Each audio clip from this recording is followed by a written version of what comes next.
Hello and welcome to Decision 2026, a blue wave year during the midterm for Donald Trump. And here are retiring GOP senators: Tommy Tuberville of Alabama, Jim Risch of Idaho, Mitch McConnell of Kentucky, Susan Collins of Maine, Jim Inhofe of Oklahoma, Lindsey Graham of South Carolina, Mike Rounds of South Dakota, John Cornyn of Texas, Shelley Moore Capito of West Virginia, and Cynthia Lummis of Wyoming. Here are the retiring Democrat senators. First, we have John Hickenlooper of Colorado, Dick Durbin of Illinois, Ed Markey of Massachusetts, Jeanne Shaheen of New Hampshire, Jack Reed of Rhode Island, and Mark Warner of Virginia. Here's Donald Trump's current approval ratings as of right now. He has a 43.8% approval, 51% disapproval, 5.2% of the country don't have an opinion of him, giving him a net disapproval of 7.1% across the country. The state of the economy right now: 55.4% of voters believe that the economy is doing good, 4.5% of voters have no opinion, and 40.1% of voters think the economy is doing very poorly. Here are the polling for the top Senate races. In the Texas Senate race, Cristina Ramirez is leading by 5 points over her opponent Pat Fallon. In the South Dakota Senate race, Brendan Johnson is leading by 15 over Stacey Nelson. In the South Carolina Senate race, Mandy Norell has a 1-point lead over Eric Bolling. In the North Carolina Senate race, Erica Smith has a 3-point lead over Tom Tillis. And in Mississippi, J.P. Hughes has a 2-point lead over Cindy Hyde-Smith.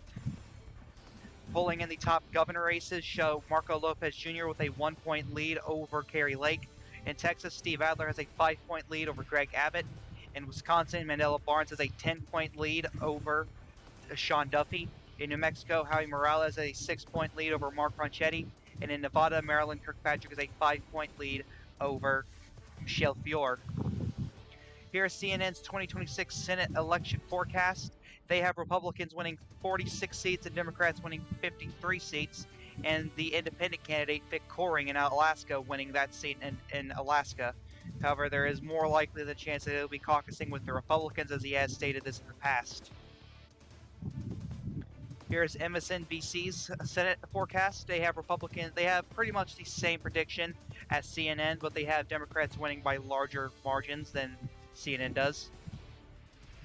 This is supposed to say Fox News. Here's Fox News' 2026 Senate forecast.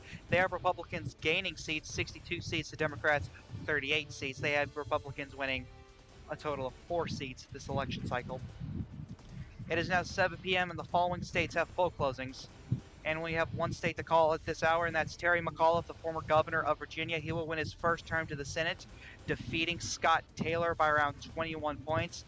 He is coming back from the political dead, as people thought his career was over after his loss to Glenn Youngkin in 2021, just 5 years ago. But he is back and stronger than ever to win this Senate race. In Georgia's Senate race, there's currently 2 close to call. John Ossoff has a huge lead over Karen Handel at the moment. In Kentucky Senate race, 2 close to call. Charles Booker has an 18-point lead over Matt Bevin. In South Carolina Senate race, 2 close to call. Mandy Powers Norell has a 17-point lead over Eric Bolling. And here is the current Senate composition so far. Democrats led by Chuck Schumer have 30 seats, and Republicans led by John Thune have 38 seats. Here's the map thus far. We have only covered in Virginia. And out of the Vermont governor race, Phil Scott will go on to win re-election. He will go on to win by 16 points, defeating T.J. Donovan, the Attorney General. And out of Georgia's governor race, 2 close to call. Kazim Reed is currently leading Governor David Perdue by around 38 points. Out of South Carolina's governor race, 2 close to call. Mia McLeod is leading South Carolina Attorney General Shane Massey by around 13 points. And here is the governor composition so far. The Democrats, led by Stephen Sweeney, has 4 seats, and the Republicans, led by Mark Robinson, have 10 seats. Here is the map thus far. It is now 7:30 p.m. and the following states have poll closings. Out of West Virginia Senate race, Pat McGeehan will be elected to his first term, succeeding Shelley Moore Capito. He is more seen as the farther of the right spectrum. He's not far right, but he's not a populist either. That's supposed to say Senate, we apologize, but he is defeating Richard Ojeda by around 20 points. Ojeda massively overperforming the generic ballot here tonight, which the generic ballot is D+6, or D+7, by the way. A D+7 national environment. Out of North Carolina Senate race, too close to call. Erica Smith leading Thom Tillis by around 22 points. And we can now make a projection out of Georgia Senate race. Jon Ossoff will go on to win another term, defeating Karen Handel by around 8 percentage points. A big win for Jon Ossoff. He will go on to beat Karen Handel by 8 points. And out of Kentucky Senate race, currently too close to call. Charles Booker leading Matt Bevin by around 2 points. Out of South Carolina Senate race, too close to call. Mandy Norell is leading Eric Bolling by 7 points. And here's the Senate composition so far. Democrats at 31 seats and Republicans at 39 seats. Here is the map thus far. Out of Ohio's governor race, currently too close to call. Mayor Nan Whaley is leading Lieutenant Governor Jon Husted by around 8 points. Out of South Carolina's governor race, Attorney General Shane Massey will go on to win his first term as governor, succeeding Henry McMaster. He will go on to defeat Mia McLeod by around 5 points. Out of Georgia's governor race, Cassim Reed, the former mayor of Atlanta, is leading Governor David Perdue by 18 points right now. And here is the governor composition. Democrats have 4 seats and Republicans have 11. Here's the map thus far. No flips have happened. It is now 8 p.m. and the following states have poll closings. Out of Alabama Senate race, John Merrill, who is more moderate than Tommy Tuberville, will succeed him in the Senate, defeating Randall Woodfin by around 25 points in Alabama. Out of Oklahoma Senate race, Scott Pruitt, someone who used to work for Donald Trump, the former EPA administrator, has won his first term as senator, is succeeding Jim Inhofe, defeating Brad Henry by around 20 points. Brad Henry, like Richard Ojeda, overperforming the generic ballot by a lot here. Out of Delaware Senate race, Chris Coons will go on to win another term, defeating Tom Kovac by around 20 points. Out of Illinois Senate race, Cherry Bustos will succeed Dick Durbin and will win her first term to the Senate, defeating, I don't remember his first name, but she will defeat Davis by around 17 points. Out of Maine Senate race, the first flip of the night, this time for Democrats, Susan Collins decided not to run for another term. And this time, the Secretary of State of Maine, Sheena Bellows, will go on to win her first term to the Senate, defeating Eric Brackey by around 12 points. Out of Massachusetts Senate race, Joe Kennedy III, same thing with Terry McAuliffe, coming back from the political dead, coming back to win his first term to the Senate by 40 points, defeating Shiva Ayyadurai. A lot of moderate Republicans came out for Joe Kennedy in this race, so Joe Kennedy outperforming the generic ballot by a lot. Out of New Hampshire Senate race, Ann Custer will also outperform the generic ballot, winning by 14 points, defeating Don Bolduc, and succeeding Jean Shaheen to the seat. The former congresswoman will be elected to the Senate 4 years after losing her congressional seat in 2022 Red Wave. Out of New Jersey Senate race, Cory Booker will be elected to another term, outperforming the generic ballot. He will win by around 20 points over Stuart Meisner, who is a pretty moderate populist Republican, but of course Cory Booker is pretty much a nationalist, so he wins over a lot of independent voters in the state as well as in southern New Jersey. Out of Rhode Island Senate race, former Secretary of State of Rhode Island, Matt Brown, will go on to win his first term as senator, defeating Jack Reed. He will go on to defeat Mayor Scott Avedisian by around 25 points or so. Out of Mississippi Senate race, too close to call, G.P. Hughes Jr. is currently leading Cindy Hyde-Smith by around 24 points, a 24-point lead for the state congressman. Out of Tennessee Senate race, Andy Burke, the mayor of Chattanooga, is currently leading Bill Hagerty by around 18 points as of right now. Out of Kentucky Senate race, the controversial former governor Matt Bevin narrowly beats progressive Charles Booker by around 2 points. We can now make this call. Bevin will go on to defeat Booker to succeed Mitch McConnell. Out of South Carolina Senate race, Eric Bolling will go on to win his first term to the Senate, succeeding Lindsey Graham. He will go on to defeat Mandy Powers Norell by around 3 points, an underperformance of Shane Massey's numbers. Out of North Carolina Senate race, too close to call, Erica Smith leading Thom Tillis by around 6 points as of right now. And here's the Senate composition so far. Democrats have 38 seats, Republicans have 43. Republicans only need 7 more seats to maintain their majority. That's all they need, since Donald Trump is currently in office and Marsha Blackburn is currently serving as the tiebreaker vote as vice president. Here's the map thus far. One flip of so far tonight, and that is the state of Maine. We are expecting a lot more as the night goes on. Out of Alabama's governor race, former ambassador of the Trump administration, Linda Blanchard, will go on to win her first term as governor, defeating Sue Bell Cobb by around 25 points. Same thing as John Merrill. Out of New Hampshire's governor race, Chris Sununu will win another term as governor, defeating Melanie LeBecq by around 12 points. only losing one county in the state. Out of Oklahoma's governor race, T.W. Shannon will win his first term as governor, defeating Monroe Nichols by 45 points, or 35 points, which is a 15-point overperformance of Scott Pruitt's numbers. Out of Tennessee's governor race, Beth Harwell will win her first term as governor, defeating John Ray Clemens by around 17 points, overperforming Bill Hagerty's numbers. Out of Illinois' governor race, Lieutenant Governor Juliana Stratton will win her first term as governor, defeating Darren Bailey by around 20 points. Out of Maine's governor race, Troy Jackson, the very popular state senator, will go on to win his first term as governor, defeating Ken Fredette by around 13 points, barely overperforming Shanna Bellows' numbers. Out of Maryland's governor race, the first governor flip of the night, Rashern Baker, will defeat Governor Michael Steele to win his first term as governor. He will win by around 18 points, which is an underperformance of the generic ballot. Well, Michael Steele was a very popular governor, however, but he couldn't overcome the blue wave year. Another flip for the governor races, Charlie Baker retired this year, and thus Danielle Allen, a professor at Harvard, will be elected to her first term as governor, defeating Jeff Deal by around 30 points. Out of Rhode Island's governor race, Dan McKee will be elected to another term as governor, defeating Congressman Alan Fung by around 26 points, which is actually underperformance of what people thought Fung was going to be able to do since he's very popular in the state. Out of Connecticut's governor race, too close to call, Joe Gainham leading Governor Bob Stefanowski by around 18 points thus far. This is not looking like a good night for Stefanowski right now. Out of Florida's governor race, too close to call, Nikki Fried, the former agriculture commissioner, is leading mayor of Miami-Dade, Francis Suarez, by around 12 points. Ron DeSantis, a potential 2028 contender, is term limited and is endorsed Suarez heavily, so we can just see if Suarez can be carried to victory, as well as Nikki Fried's unpopularity. Out of Pennsylvania's governor race, too close to call, Sarah Innamorato is leading Governor Lou Barletta by around 12 points. And we can now make a call out of Ohio's governor race. Lieutenant Governor John Husted will outperform expectations and win his first term as governor, defeating Nan Wiley by around 5 percentage points, doing very well where he needs to be. He actually wins by more than what Mike DeWine won back in 2018 against a stronger candidate in Richard Cordray. In Georgia's governor race, Kasim Reed will now flip the governorship blue. He will defeat David Perdue by around 3 points. Much narrower than what people thought was going to be. John also ended up winning by 8, as you saw earlier tonight. But Kasim Reed is very controversial, so he only won by 3 against a moderate David Perdue. And here is the current governor makeup thus far. Democrats have 10 seats and Republicans have 17 seats.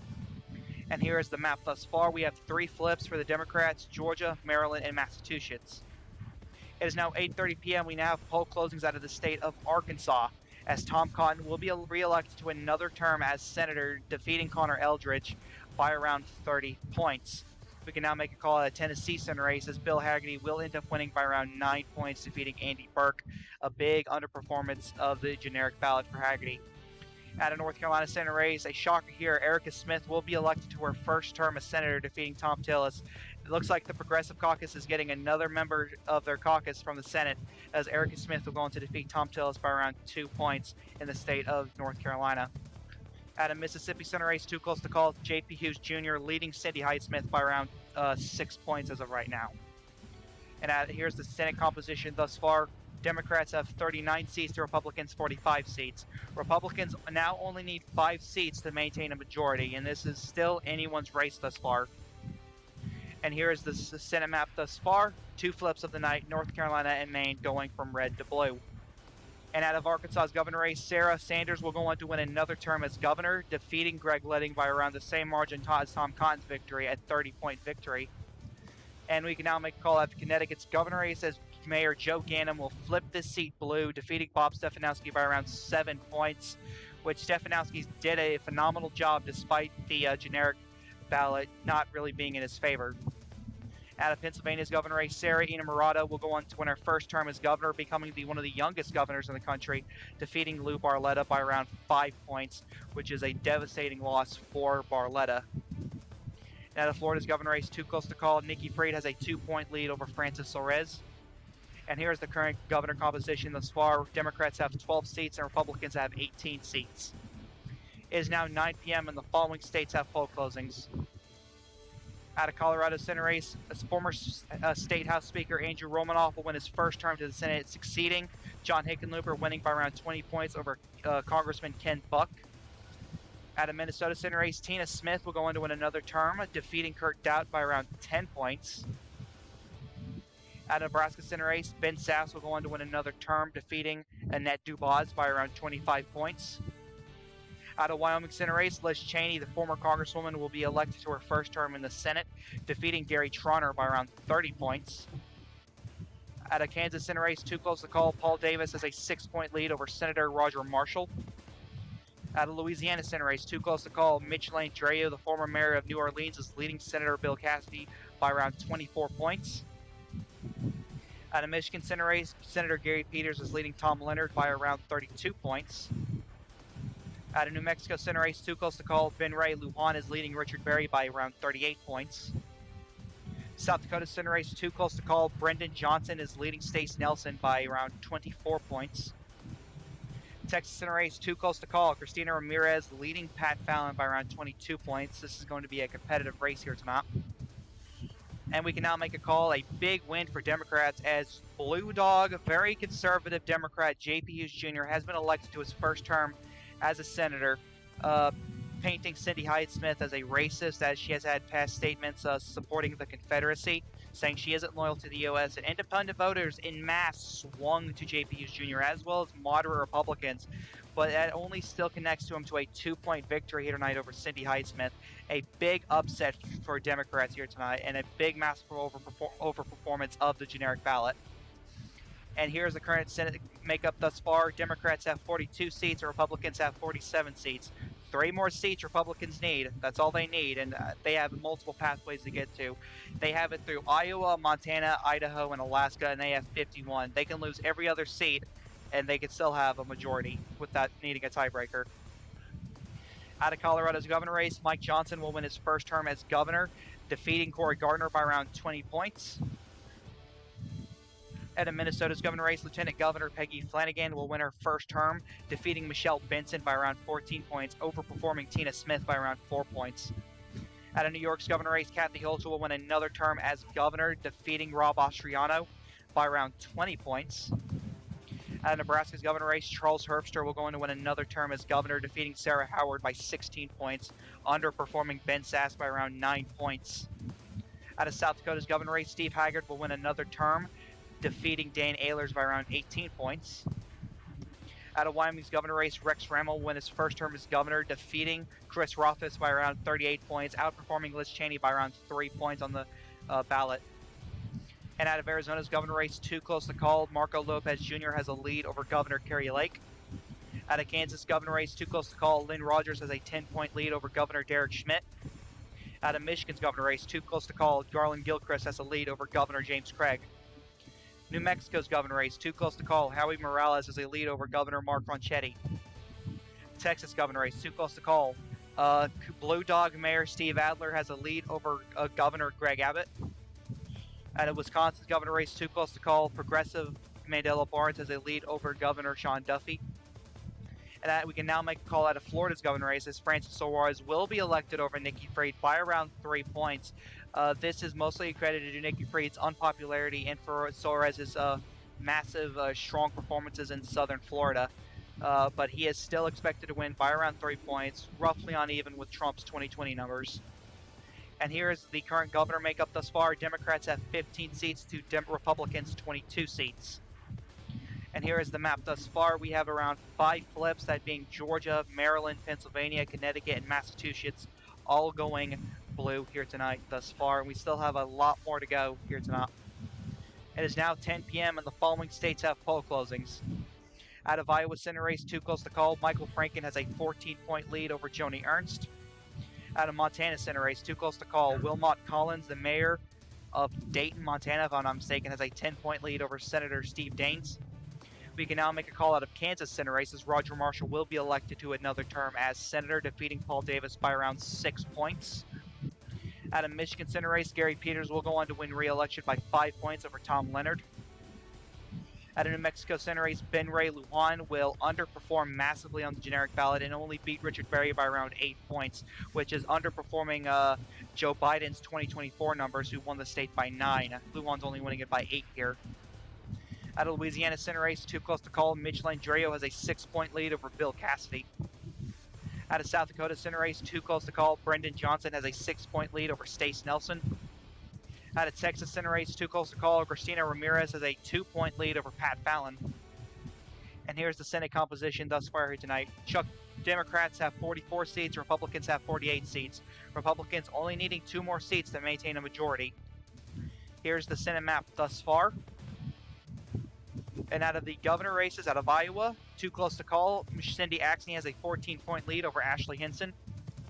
Out of Nevada's governor race, too close to call, Marilyn Kirkpatrick has a 16-point lead over Michelle Fiore. Out of Kansas governor race, we can now make a projection that Derek Schmidt will be elected to another term as governor, defeating Lynn Rogers, the former lieutenant governor, by around 6 points, so performing around even with Roger Marshall. Out of Arizona's governor race, too close to call, Lopez has a 2-point lead over Lake. Michigan's governor race, too close to call, Garland Gilchrist has a 8-point lead over James Craig. Out of New Mexico's governor race, too close to call, Howie Morales has a 6-point lead over Mark Ronchetti. Out of Texas governor race, too close to call, Steve Adler has a 2-point lead over Greg Abbott. Wisconsin's governor race, too close to call, Mandela Barnes has a 6-point lead over Sean Duffy. And here is the composition for the governors thus far. Democrats have 15 seats, Republicans 23. Republicans just need 3 more seats to hold on to the majority. Here is the governor map so far. It is now 11 p.m. and the following states have poll closings. Out of Idaho Senate race, Russ Fulcher will be elected to his first term, succeeding Jim Risch in Idaho, and he will defeat Michelle Stennett by around 35 points, a big win for Russ Fulcher. And out of Oregon Senate race, this is a shocker. It is too close to call. Jeff Merkley has an 18-point lead over Newt Bueller. And Newt Bueller, a Rockefeller Republican who has a lot of backing from Senate Republicans, a good chunk of money has been put in this race, more so than, other races like Mississippi, which could have caused why they lost Mississippi because not that much funding was going into it. But Newt Bueller is outperforming the generic ballot by a lot here, and he is taking on Jeff Merkley as a lot of moderate Democrats are starting to come in for Newt Bueller. Out of Iowa Senate race, Joni Ernst will be elected to another term as senator, defeating Michael Franken by around 3 points, a state that Democrats were targeting heavily since they nominated a pretty moderate, worker-friendly Democrat, and they still couldn't win against an establishment Republican like Joni Ernst. And out of Montana Senate race, Steve Daines has been reelected to another term as a senator, defeating Wilmot Collins by around 6 points, which is a pretty big win, which is pretty decent for Republicans in this wave year, pretty good. And we can now make another big win for Democrats right now, as in the Louisiana Senate race, Mitch Landrieu will be elected to his first term as senator, defeating the man who defeated his, sister, Mary Landrieu, by around in 2014. He will beat the same man by around 2 points in the state.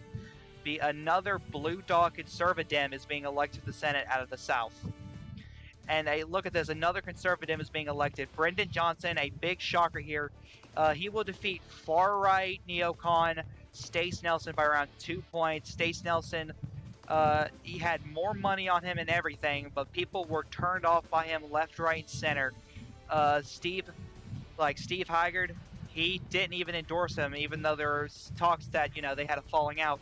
But Brendan Johnson will be elected to the Senate as South Dakota, big time. This is a big win for Brendan Johnson and Democrats. Out of Texas Senate race, too close to call, a statistical tie between the two candidates. Ramirez still leading.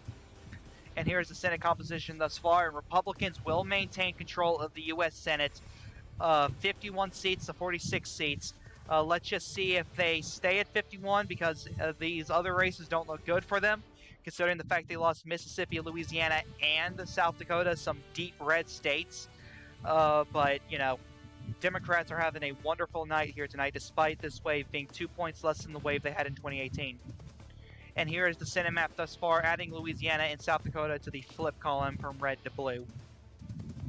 And out of California's governor race, John Chang will win his first term as governor, defeating Kevin Faulconer by around 30 points, a massive underperformance of what people thought Faulconer was going to do. And out of Hawaii's governor race, Tulsi Gabbard will go on to win another term as governor, defeating Andrea Tapula by around 30 points as well. Out of Oregon's governor race, infamous controversial governor Ted Wheeler will win another term as governor, defeating Christine Drazan by around 13 points. An underperformance of Newt Bueller's performance on the Republican side. Out of Idaho's governor race, Janice McGetchen will win her first term as governor, defeating that is wrong. I am so sorry, but she will win by around 30 points. I don't have her opponent on file. I messed up. I apologize. Out of Iowa's governor race, Ashley Hinson will win her first term as governor, defeating Sidney Axne. Same story here as in the Senate race. Hinson defeating Axne by around 3 points, a moderate, pro-worker-friendly Dem who still couldn't win even in a blue wave year such as this. Out of Nevada's governor race, Marilyn Kirkpatrick will go on to win another term, or her first term as governor, defeating Michelle Fiore by around 4 points, roughly an even performance with Steve Sisolak's performance back in 2018. Out of Michigan's governor race, Garland Gilchrist will go on to win his first term as governor, a flip for Democrats, as he will go on to defeat incumbent James Craig by around 2 points in the state of Michigan, which is a big victory for Democrats here tonight. And another big victory is them winning in the state of New Mexico. Another underperformance of Joe Biden's numbers, but they were going up against a juggernaut in Mark Ronchetti. But Ronchetti still lost, but this time only by 2 points, unlike Richard Berry, who only lost by 8. In Arizona's governor race, too close to call, a statistical tie between the two candidates. Lopez is still leading. Out of Texas governor race, too close to call, a statistical tie. Adler is leading. Wisconsin, too close to call. Mandela Barnes has a 1-point lead over Sean Duffy as of right now. Here is the current composition thus far. 21 seats for the Democrats and 25 seats for the Republicans. Best case scenario for the Democrats right now, the governorships are tied, but Republicans seem to be on track to maybe gaining at least one more seat in Alaska, as polling is very favorable there for them. As you know, it is 1 Republican versus 3 Democrats, so we'll just have to wait and see. And here's the current composition thus far. We adding Michigan and New Mexico onto the list of states that go from red to blue this cycle. It is now 1 a.m. and we now have poll closings out of Alaska. And the Alaska Senate race, too close to call. 1 independent versus 3 Republicans. Vic Coring, the independent, is leading at 43%. Dan Sullivan, the incumbent senator, at 25%. Med Treadwell at 18%. And Joe Miller at 13%. Vic Coring is hoping that Treadwell and Miller, their votes might shift over to him. Maybe we can flip another state for the independent. But this seat is most likely staying Republican no matter what, as Vic Coring has stated that he will caucus with the Republicans.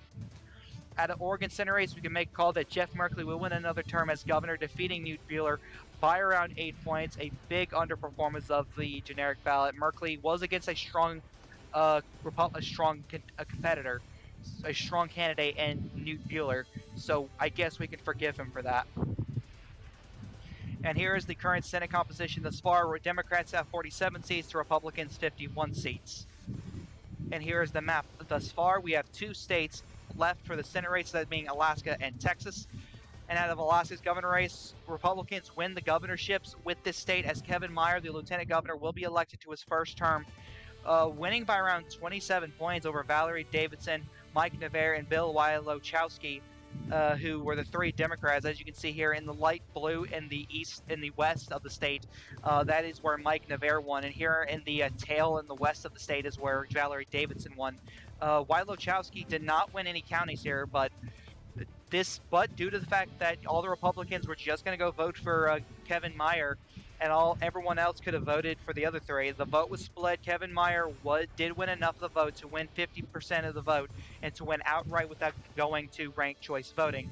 So this is telling for the Senate race, as Kevin Meyer was able to break 50% here, no sweat. So Dan Sullivan or whoever might be in a good position over Vic Coring. And here's the composition thus far. Democrats at 21 seats, Republicans at 26 seats. Republicans retain control of the National Governors Association. And here's the map thus far. 3 seats left to be called: Arizona, Texas, and Wisconsin. Can Democrats sweep these last 3? We'll just have to wait and find out. It is now 1:15. We can now make a call out of the state of Texas for both the Senate and governor races, and Cristina Ramirez will flip the Texas Senate seat blue, another progressive going to the Senate. She will defeat Congressman Pat Fallon very narrowly by around 0.4 points in the state of Texas. She will win her first term to the Senate, defeating Congressman Pat Fallon. And Texas governor race, Steve Adler will narrowly outperform Cristina Ramirez. He will win by 0.8 points, defeating Greg Abbott. Greg Abbott's popularity kind of dropped since 2022 when he beat Beto O'Rourke by around 15 points. But Steve Adler will go on to serve as the first Democrat governor of Texas since Ann Richards back in the 90s. It is now 1:30 a.m. We have updates out of Alaska, and here are the second round of supports. Joe Miller's votes went around to the three candidates. Vic Coring now at 46%. Dan Sullivan have a big boost going up to 32%, and Meade Treadwell going up to 22%. So this is very close. We're just going to have to wait and see if Meade Treadwell's votes go to Vic Coring enough for him to win another term here in the Senate. We'll just have to wait and find out. It is now 1:45 a.m. We have a call out of Arizona's governor race, and Marco Lopez Jr. will win his first term as governor, defeating Kari Lake by around 0.6%. A very close election here. Marco Lopez Jr. underperforming massively as Kari Lake was relatively popular. She wasn't hated, but she wasn't too liked either. So kind of she's just there. But Marco Lopez Jr. will win his first term as governor, defeating Kari Lake. It's now 2 a.m. We now have a big call out of Alaska, and Dan Sullivan will barely survive ranked choice voting and will defeat Vic Coring by around 0.8%. Very close in this race, in the Alaska Senate race. Vic Coring winning more counties than Dan Sullivan. As you can see on the map here, he is in yellow. One of the best independent performances for a independent candidate in a long time, but Dan Sullivan will narrowly win re-election here in Alaska. It is now 2:15 a.m. We now have a call out of Wisconsin governor race, and Mandela Barnes, the former lieutenant governor, will win his first term as governor, defeating Governor Sean Duffy. He will win by around 0.1%. This will absolutely go to recount the closest race out of all the races here tonight. And Mandela Barnes, of course, underperforming the national average, the generic ballot, against Sean Duffy, but he will, of course, win this race very narrowly, defeating Duffy. And here is the final Senate composition. Republicans winning 52 seats. They lost 6 seats from 2024 to now, and Democrats of course gained 6 as they now have 48 seats. It's no longer a lopsided Senate. It's now a lot closer, and just 3 Republicans could just say no, and there are a lot of moderate Republicans who could say no to Trump's agenda now.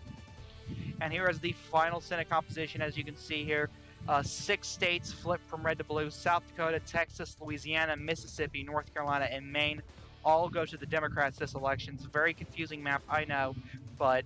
And here is the marginal map. Of course, the closest Senate race will be Texas, as it was only won by Cristina Ramirez by around 0.2%. But the closest for Republicans was Alaska, a 0.9 victory for Dan Sullivan. And here is the governor composition, a very close governor association, as Democrats have 24 seats and Republicans have 26 seats. As you can see here, Democrats have flipped Arizona, New Mexico, Texas, Wisconsin, Michigan, Pennsylvania, Georgia, Maryland, Connecticut, and Massachusetts here tonight. And here is the margins map. The closest state for the Democrats was, of course, Wisconsin, and that 0.1% victory for Mandela Barnes. That is most likely going to a recount, but we are going to say he's the apparent winner. And the closest race for Republicans is actually a tie between Iowa and Florida, as Ashley Hinson and Francis Suarez both won their races by around 3 points. And we can now make a projection here. Democrats will regain control of the House of Representatives, flipping 66 seats in the process. They will now have 252 House seats, 2 Republicans, 183. Katherine Clark will become the next Speaker of the House, the second female to become the Speaker of the House, as Kevin McCarthy will step down once again. Thank you guys so much for watching. I hope you enjoyed this video. Don't forget to go follow my Twitter @ChaoticPolitics. This is the Chaotic One saying peace.